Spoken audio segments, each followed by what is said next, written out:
బాగుందన్నమాట. మంచి మంచి డైలాగ్స్ ఉన్నాయి ఈ మూవీలో. వచ్చేసి ఆయుధంతో విధ్వంసం చేసేవాడిని రాక్షసుడు అంటారు, అదే ఆయుధంతో విధ్వంసం ఆపేవాడు దేవుడు అంటారు. ఆ దేవుడు వచ్చేసి మంచోడు కాదు మొండోడు అని చెప్పే డైలాగ్స్ కావచ్చు. ఇంకా మంచి మంచి డైలాగ్స్ ఉన్నాయన్నమాట. గేటు బయట డేంజర్ బోర్డు ఉంది అంటే లోపల వచ్చేసి డేంజర్ ఉందని అర్థము. డేంజర్ ఉన్నా కూడా నేను దాటుకొని వచ్చేస్తానంటే లోపల నువ్వు చూసేది వ్యక్తిని కాదు విస్ఫోటనాన్ని చూస్తావు అని చెప్పే డైలాగ్స్. అంటే రవితేజ గారి నుంచి మనం వచ్చేసి ఇలాంటి డైలాగ్స్ చాలా తక్కువ ఉంటాయి మూవీలో. ఆయన ఎక్స్ప్రెషన్స్, ఆయన ఎలివేషన్స్ హైలైట్ అనమాట. డైరెక్షన్ డిఫరెంట్గా ఉంది బ్రో. నరేషన్ ఫస్ట్ హాఫ్ కొంచెం బెటర్గా పెట్టింటే బాగుండేది. సెకండ్ హాఫ్ అయితే బాగానే ఉంది. క్లైమాక్స్ లాస్ట్ 20 minutes బాగుంది. ఈగల్ టు యుద్ధకాండ కూడా ఉండబోతుంది అనమాట. రవితేజ గారి ఫ్యాన్స్కి అయితే చాలా బాగా నచ్చుతుంది. ఒక రెగ్యులర్ ఆడియన్స్ నాకైతే నాకు ఒక అబవ్ యావరేజ్ మూవీ అని నాకు అనిపిస్తుంది.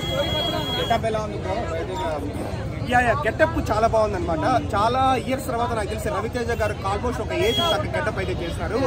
అండ్ ఇంకొకరు ఎవరో అడుగుతున్నారనమాట సంథింగ్ స్టోరీ డిఫరెంట్గా ఉందంటే నిజం చెప్తాను, చాలా డిఫరెంట్గా ఉంది. ధమాకా లాగా అంటే ధమాకా హిట్ అయినప్పటికీ కమర్షియల్ మూవీ కదా. సో ఈ మూవీ ఏంటంటే ఒక కైండ్ ఆఫ్ ఎక్స్పెరిమెంట్ మూవీ లాగానే మనకు ఉంటుంది. అండ్ యాక్షన్ సీక్వెన్సెస్ ఉంటాయి బ్రో, సెకండ్ హాఫ్ లో కావచ్చు, ఫస్ట్ హాఫ్ లో కావచ్చు. ఆ ఫైట్స్ కావచ్చు, లేకపోతే ఆ స్నైపర్ షూటింగ్ సీక్వెన్సెస్ కావచ్చు, అక్కడక్కడ ఎలివేషన్స్ కావచ్చు, ఇవైతే మనకు బాగుంది. ఒకటే మైనస్ ఏంటంటే మనకు ఫస్ట్ హాఫ్ లో వచ్చేసి నాన్ లీనియర్ స్క్రీన్ ప్లే ఉంటుంది అనమాట.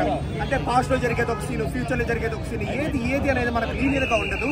అదొక్కటి నరేషన్ బెటర్ గా పెట్టింది ఇంకా బాగుండేది. అదొక్కటే మైనస్. ఓవరాల్ ఒక ముక్కలో చెప్పాలంటే ఫస్ట్ హాఫ్ నాకు యావరేజ్ అనిపించింది, సెకండ్ హాఫ్ బాగుంది.